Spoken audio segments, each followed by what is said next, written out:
Sariwa pa sa alaala ng 76 na taong gulang na si Virgilio Palma ang hirap na kanyang dinanas noong World War II. Si Palma na dating First Sergeant ay kasama sa halos 80,000 sundalong Pinoy at Amerikano na nag-death march mula Mariveles, Bataan hanggang San Fernando, Pampanga noong World War II. Nasaksihan umano niya ang walang awang pagpaslang sa mga sundalong Pilipino at Amerikano na hindi na kayang maglakad. Malugod ko po, matapag naman. Dapat naman lumabag ko kanina sa akin. Bagsak na ang katawan ng veteranong si Palma. Ang dating matigas na pangangatawan napalitan na ng mahinang mga tuhod, malabong mga paningin at mahinang pandinig.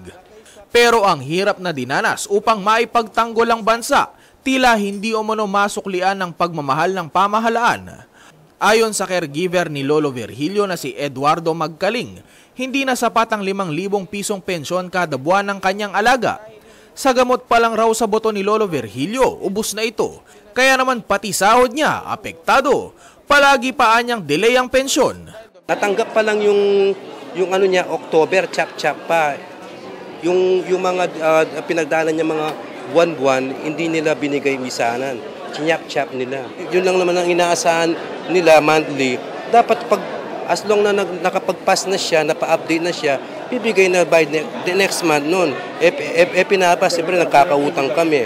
Bali yung natanggap namin buo sa kanila, pinambayad na, parang wala rin naman eh. Kaya nang mabalitaan nila na mayroong isang panukalang batas na naglalayong taasan ng pensyon ng mga veterano, abot langit ang kanilang panalangin na maisabatas ito. Layo ng panukalang batas na itaas ng hanggang 20,000 pisong buwan ng pensyon ng mga veterano. Apila ni Magkaling, sana lang ay abutan pa ng kanyang alagang si Lolo Virgilio ang dagdag pensyon para sa mga veterano. Ako po si Joshua Lansangan, alerto, alisto sa pagbabalita.